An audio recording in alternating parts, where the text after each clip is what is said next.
Assalamualaikum warahmatullahi wabarakatuh. Selamat pagi semuanya kawan-kawan. Untuk pagi hari ini kita akan melanjutkan perkuliahan kita untuk mata kuliah Sosiologi Masyarakat Global.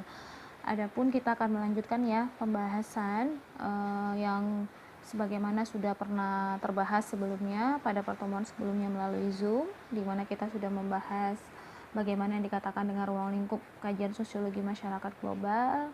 Kita menggunakan 3 kata kunci ya, yaitu sosiologi itu sendiri sebagai ilmu pengetahuan yang berangkat dari fakta-fakta empiris, terus kemudian masyarakat itu sendiri, lalu kemudian global ya sebagai suatu pandangan menyeluruh yang menjadikan seluruh tatanan kehidupan manusia hari ini di seluruh dunia seolah-olah berada dalam satu dunia yang tunggal ya, tanpa batas. Nah, lalu kita juga udah membahas bagaimana hakikat masyarakat global itu sendiri, kemudian perspektif global itu bagaimana, lalu kemudian adanya globalisasi sebagai arus ya yang tidak bisa kita hentikan, tidak bisa kita bendung, di mana arus ini kemudian telah membawa pengaruh-pengaruh yang besar terhadap tatanan perkembangan masyarakat di seluruh dunia hari ini. Terjadi perubahan ya di segala aspek, dan itu kemudian telah menimbulkan banyaknya terjadi gejala-gejala sosial yang ada di masyarakat hari ini di seluruh belahan dunia. Nah, oleh karena itu hari ini kita akan melihat bagaimana itu semua bisa terjadi ya, bagaimana dinamika global itu bisa muncul, bagaimana manusia-manusia sejak zaman dahulu sampai hari ini itu terus melakukan yang namanya inovasi terkait perkembangan di bidang industri ya, maupun perkembangan di bidang teknologi dan informasi, yang itu semuanya nanti akan mengarah kepada yang namanya percepatan produksi ya, karena yang namanya manusia kan sebagai makhluk ekonomis itu akan selalu menuntut adanya keefektivitasan dan efisiensi di dalam segala aktivitasnya, seperti itu. Nah, hari ini kita akan lihat bagaimana dinamika global itu bisa muncul ya, apa yang mendasari gitu. Oke, hari ini kita akan lanjutkan mata kuliah kita ya, Sosiologi Masyarakat Global dengan topik yang jauh lebih dalam ya, untuk nanti kalian bisa punya pegangan dan bekal sebelum kalian presentasi nantinya. Maka selanjutnya untuk pertemuan hari ini kita akan melanjutkan perkuliahan kita dengan materi peranan ilmu pengetahuan dan teknologi terhadap pembentukan masyarakat global.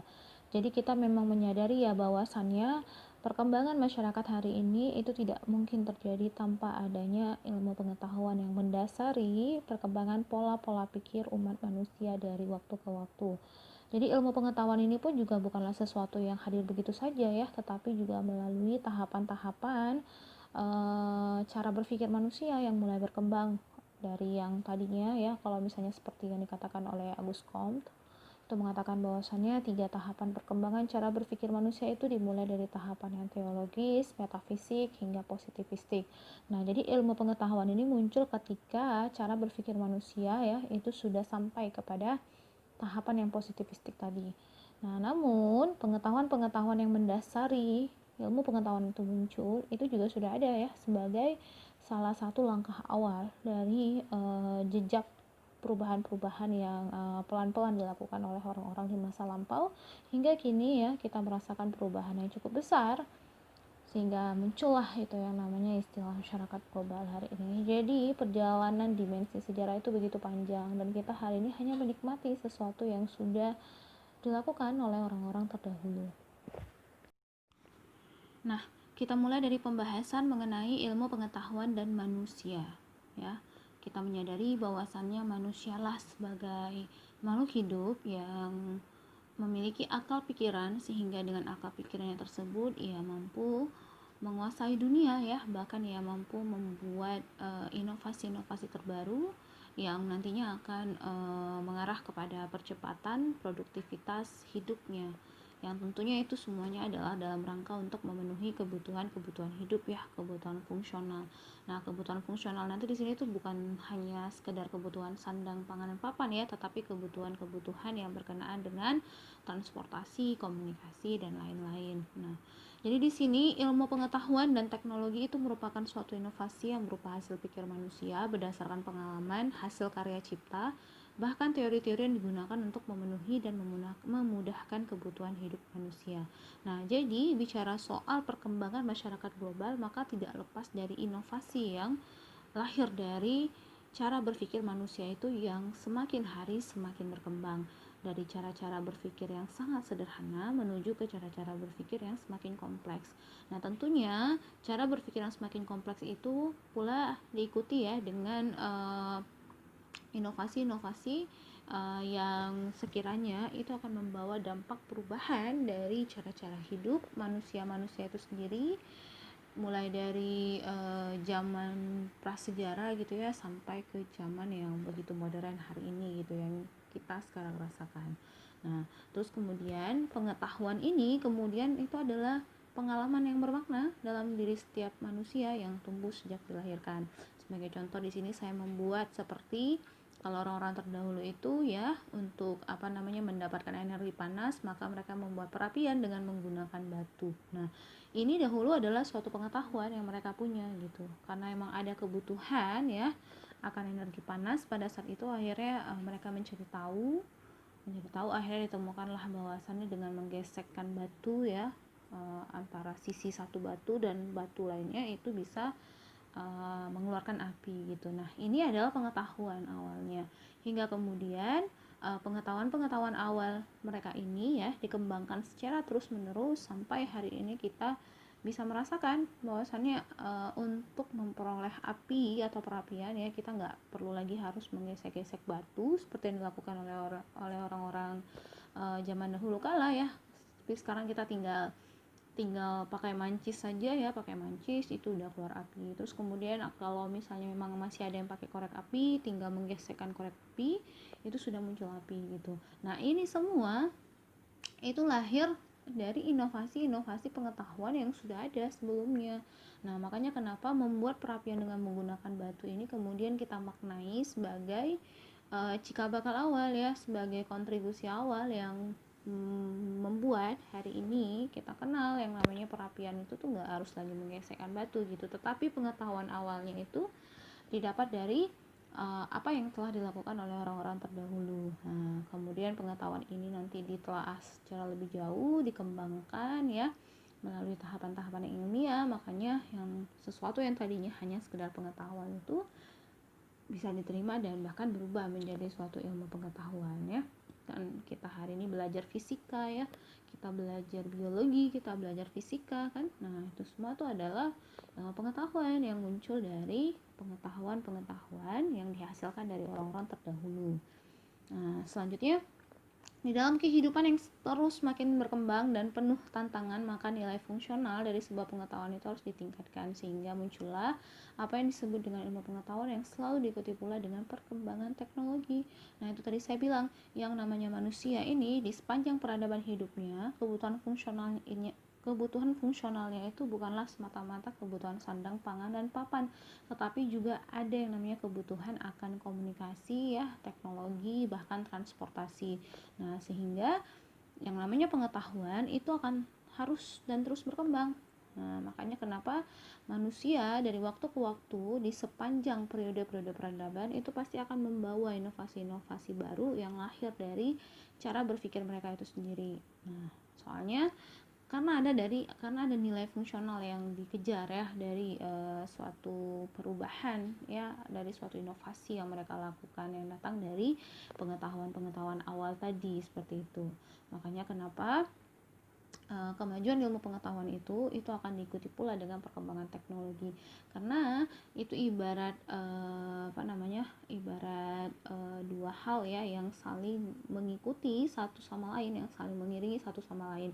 Teknologi yang semakin canggih itu menandakan adanya ilmu pengetahuan yang semakin meningkat. Nah, gitu juga ketika ilmu pengetahuan semakin meningkat ya, semakin berkembang dan penuh tantangan, maka teknologi bahkan teknologi informasi hingga transportasi pun semakin meningkat. Jadi makanya oleh karena itu keterkaitan antara ilmu pengetahuan dan manusia itu sendiri sebagai aktornya itu sangat tidak bisa dilepaskan dari perkembangan masyarakat global itu sendiri ya, karena gak mungkin masyarakat itu bisa menjadi sangat global, gak mungkin ada muncul yang namanya wawasan Nusantara maupun wawasan global kalau tidak ada yang namanya ilmu pengetahuan yang mendasari itu semua. Dan setelah ilmu pengetahuan dan manusia, maka titik penting dari perkembangan masyarakat global itu sendiri adalah berkaitan dengan manusia dan budayanya sendiri. Nah, jadi dalam perkembangan masyarakat, ilmu pengetahuan itu muncul sejak adanya peradaban-peradaban baru. Sementara teknologi itu sama tuannya dengan kehidupan manusia itu sendiri. Kenapa kita katakan demikian? Karena memang ya, teknologi itu tidak harus berupa teknologi yang canggih baru dia bisa dikatakan sebagai sebuah teknologi. Nah, bahkan perapian tadi ya, perapian yang dilakukan oleh orang-orang purba, oleh orang-orang di zaman dahulu dengan menggesekkan sisi satu batu dan batu lainnya itu lalu keluarlah api tadi, itu adalah suatu pengetahuan. Itu adalah suatu pengetahuan dan itu bernilai teknologi dalam kondisi yang cukup sederhana gitu. Nah, itu kemudian kan terus berulang dilakukan oleh manusia itu sendiri sampai pada akhirnya mereka memiliki pengetahuan yang baru, lalu itu dikembangkan sejalan dengan perkembangannya tadi ya, peradaban pun semakin berkembang, jumlah manusia pun semakin bertambah, terus kemudian nilai dari fungsional suatu teknologi itu pun juga harus semakin berkembang, maka teknologi yang tadinya lahir dari pola-pola kebiasaan mereka, misalnya kan tadi yang kita sebut kebiasaannya itu adalah cara mereka membuat perapian gitu. Nah, akhirnya pola-pola yang sederhana tadi pelan-pelan ya, atau kita sebut di dalam periodenya masing-masing itu berubah sampai ia menjadi suatu teknologi yang hari ini dikenal oleh semua manusia gitu. Jadi bicara soal manusia, budaya dan teknologi ya, maka yang namanya manusia itulah yang menghasilkan budaya-budaya tertentu. Budaya-budaya ini kita sebut sebagai pola-pola kebiasaan yang mereka lakukan. Nah, pola-pola kebiasaan yang orang-orang ini lakukan kemudian itu akan memberikan kontribusi ya terkait perkembangan teknologi itu sendiri. Kayak tadi contoh kebiasaan mereka itu adalah membuat perapian dengan batu. Nah, ini kemudian dikembangkan. Jadi dari budaya, dari kebiasaan yang dimiliki oleh manusia itu sendiri, kemudian memberikan kontribusi dan menghasilkan suatu teknologi yang hingga hari ini itu proses perkembangannya juga semakin meningkat gitu ya, semakin mengalami perubahan dari waktu ke waktu. Begitu juga dengan teknologi yang lainnya ya. Kalau tadi kita ngambil contoh cara membuat perapian, itu juga nanti dengan teknologi transportasi, terus kemudian teknologi komunikasi dan lain-lain. Semuanya itu diawali dari manusia itu sendiri yang memiliki pola kebiasaan atau yang kita sebut dengan budaya, dan ini kemudian memberikan sumbangsinya terkait ilmu pengetahuan itu sendiri ya, yang nantinya akan mengarah kepada majunya suatu teknologi di dalam peradaban manusia. Nah, terus selanjutnya, eksistensi ilmu pengetahuan dan teknologi dalam suatu masyarakat ini merupakan kekayaan budaya yang sangat penting. Jadi bukan hanya bagi masyarakat yang bersangkutan, tetapi juga melainkan untuk seluruh umat manusia. Nah, makanya kenapa eksistensi dalam ilmu pengetahuan dan teknologi ya itu terus berjalanan beriringan. Karena semakin eksisnya ilmu pengetahuan, maka percepatan dari perkembangan teknologi pun akan maju ya, akan terus meningkat seperti itu. Nah, jadi inilah yang kemudian menjadikan masyarakat itu sebenarnya ya, kalau kita lihat dari zaman dulu sampai sekarang, berarti kita itu adalah manusia yang hidup di dalam kelompok masyarakat dengan kekayaan budaya yang sangat banyak sekali gitu. Karena kekayaan budaya ya yang kita sebut kebiasaan tadi itu sudah memberikan kontribusi yang cukup berarti di atas perkembangan umat manusia hari ini. Seperti itu. Makanya kenapa saya hadirkan beberapa dimensi sejarah yang nanti akan kalian presentasikan supaya kita dapat ini gitu. Kapan perkembangan itu muncul gitu. Bagaimana pola kebiasaan yang dilakukan oleh orang-orang terdahulu sehingga itu menjadi cikal bakal dari perkembangan suatu teknologi misalnya seperti itu. Makanya kenapa mengkilas balik sejarah itu cukup penting di dalam kajian-kajian sosiologi masyarakat global. Karena sekali lagi kayak saya bilang, kita nggak gak hanya membahas masyarakat global itu sendiri yang seperti kondisi kita hari ini gitu, tapi kita melihat bagaimana pola-pola atau dinamika global itu sendiri gitu ya, dinamika global yang terus ya berjalan hingga apa yang kita lihat hari ini itu bisa menjadi seperti ini gitu. Nah, itulah makanya kenapa kita perlu memahami yang namanya dimensi sejarah itu kayak gimana, terus kemudian bagaimana keterkaitan antara ilmu pengetahuan dan manusia yang mempengaruhi itu, dan bagaimana ilmu pengetahuan itu pun juga lahir dari adanya manusia yang di dalamnya itu memiliki budaya-budaya ya, budaya-budaya tertentu yang itu kemudian memberikan sumbangsi yang cukup penting ya terkait perkembangan peradaban manusia itu sendiri. Nah, lalu kemudian adanya kemajuan iptek ya, ilmu pengetahuan teknologi ini juga nanti sangat ditentukan oleh keberadaan kebudayaan yang menghidupkan dan mendukung semangat untuk mengeksplorasi dunia yang belum diketahui gitu. Jadi keberadaan kebudayaan yang sudah ada ya itu menjadi sesuatu spirit bagi manusia, bagi masyarakat ya di setiap wilayah maupun negara untuk untuk lebih memiliki semangat dalam mengeksplorasi dunia yang belum diketahui. Nah, ini yang kita bilang nanti adalah proses inovasi gitu. Manusia itu akan selalu senantiasa mencari tahu gitu ya, sepanjang perjalanan peradaban itu sendiri ya, bagaimana orang-orang terdahulu pun melakukan hal yang sama seperti itu. Jadi makanya kenapa kemajuan ilmu pengetahuan teknologi itu akan sangat berdampak ya terhadap kemajuan peradaban suatu bangsa atau umat manusia di seluruh dunia. Nah, majunya teknologi itu pastilah ditandai dengan ya, atau majunya teknologi itu merepresentasikan kemajuan dari ilmu pengetahuan itu sendiri gitu. Nah, setelah kita mengetahui bahwasannya ada keterkaitan antara perkembangan ilmu pengetahuan dengan manusia itu sendiri, di mana manusia itu adalah manusia yang sepanjang hidupnya terus berada dalam bingkai budaya-budaya yang kemudian itu menjadi sumbangsi terkait perkembangan masyarakat itu sendiri, maka dalam hal ini kita akan membagi teknologi itu menjadi dua cakupan ya. Yang pertama itu adalah teknologi yang merupakan yang merujuk pada peralatan, yaitu unsur yang digunakan dalam menyelesaikan tugas. Nah, jadi kalau misalnya kita ngomongin perkembangan teknologi yang merujuk pada peralatan, berarti itu adalah perkembangan yang sifatnya material ya, yang dia itu memiliki nilai fungsional yang dapat digunakan oleh manusia untuk memudahkan aktivitasnya sehari-hari. Nah, terus yang selanjutnya itu adalah teknologi yang merujuk pada keterampilan atau prosedur.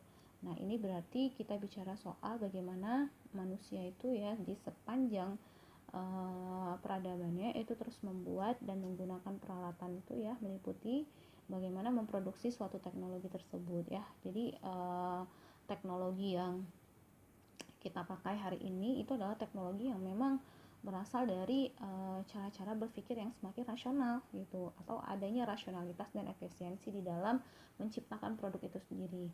Nah, jadi kalau yang pertama itu barangnya ya, kalau yang kedua itu idenya atau keterampilan untuk mengembangkan teknologi tadi gitu. Nah, jadi di dalam fase perkembangan masyarakat global itu sendiri, sosiologi di dalam periode perkembangan masyarakat global itu sendiri, maka yang dikembangkan dari waktu ke waktu itu adalah dua hal ini tadi. Kalau kita berbicara soal teknologi yang merujuk pada peralatan ya, seperti sesuatu yang digunakan untuk menyelesaikan tugas atau memudahkan kerja manusia, seperti misalnya adanya pisau, sendok, parang gitu kan. Nah, itu kan adalah teknologi yang merujuk pada peralatan. Nah, selanjutnya ini adalah teknologi yang merujuk pada keterampilan gitu. Jadi dimana orang-orang para ilmuwan itu menciptakan ya atau memproduksi teknologi-teknologi yang sekiranya itu memiliki fungsi yang lebih luas ya, dan lebih efektif ya, dan itu menunjukkan adanya cara berpikir manusia yang sudah semakin rasional dari waktu ke waktu. Misalnya seperti adanya mesin-mesin ya, seperti itu. Terus kemudian adanya teknologi komunikasi seperti itu kan adalah teknologi yang merujuk pada keterampilan atau prosedur. gitu. Jadi pembuatannya pun juga akan jauh lebih tersistematis atau jauh lebih berstruktur daripada teknologi yang merujuk hanya pada sekedar peralatan tadi gitu ya, seperti pisau, bangku gitu kan, terus sendok makan gitu dan lain-lain ya. Tuh.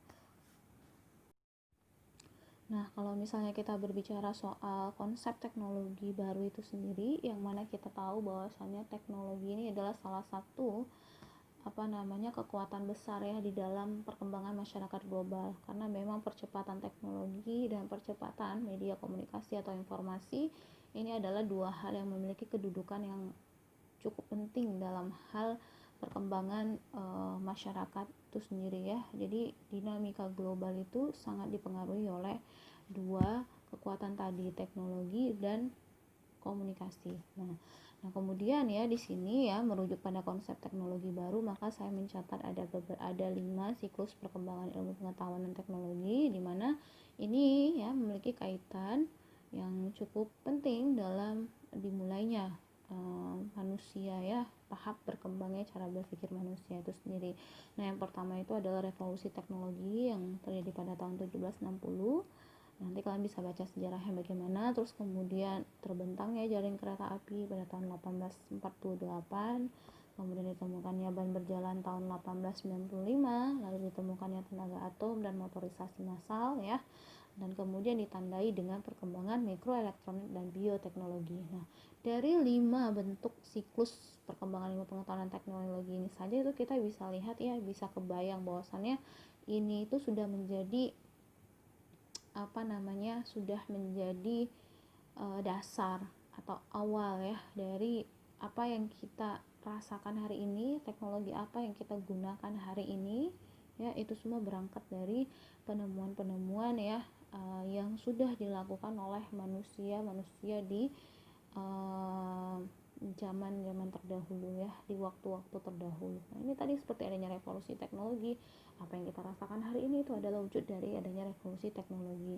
Terbentangnya jaring kereta api ya, terus ditemukannya ban berjalan, ditemukannya tenaga atom, motorisasi massal, ditandai dengan perkembangannya mikroelektronik dan bioteknologi.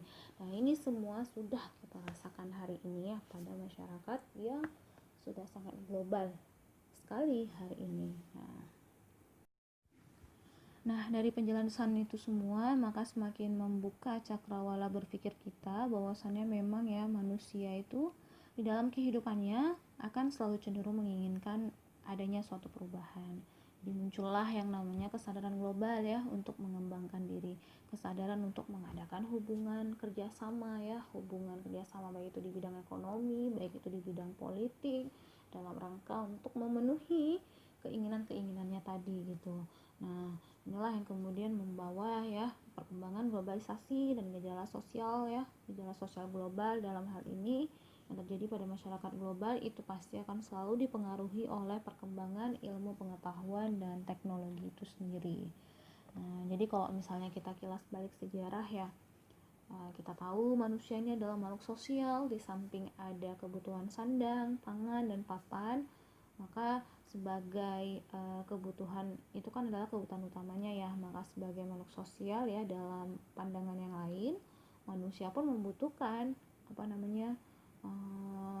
sesuatu yang sekiranya itu dapat mengcover gitu cara-cara mereka untuk berkomunikasi ya di antara sesamanya sebagai kebutuhan utama juga, karena memang yang namanya bahasa misalnya katakanlah sebagai contoh ya, itu kan salah satu kebutuhan utama juga ya, dimana manusia ini kan ketika mereka mau saling berinteraksi artinya mereka harus punya bahasa. Nah, jadi kalau orang-orang terdahulu itu kan kalau mereka belum kenal bahasa, mereka kan membuat isyarat-isyarat seperti suara-suara berbunyian ya yang dihasilkan dari benda-benda tertentu maupun dari suara yang dihasilkan dari mulut mereka seperti itu. Nah, jadi ini adalah kebutuhan utama juga gitu yang diperlukan oleh manusia untuk dapat saling berhubungan satu dengan yang lainnya. Hingga hari ini kita mengenal kan yang namanya perkembangan cara-cara berkomunikasi tadi gitu. Nah, jadi perkembangan ini pun diiringi ya dengan perkembangan cara penyampaian informasi yang mungkin hari ini kita kenal dengan istilah teknologi informasi gitu.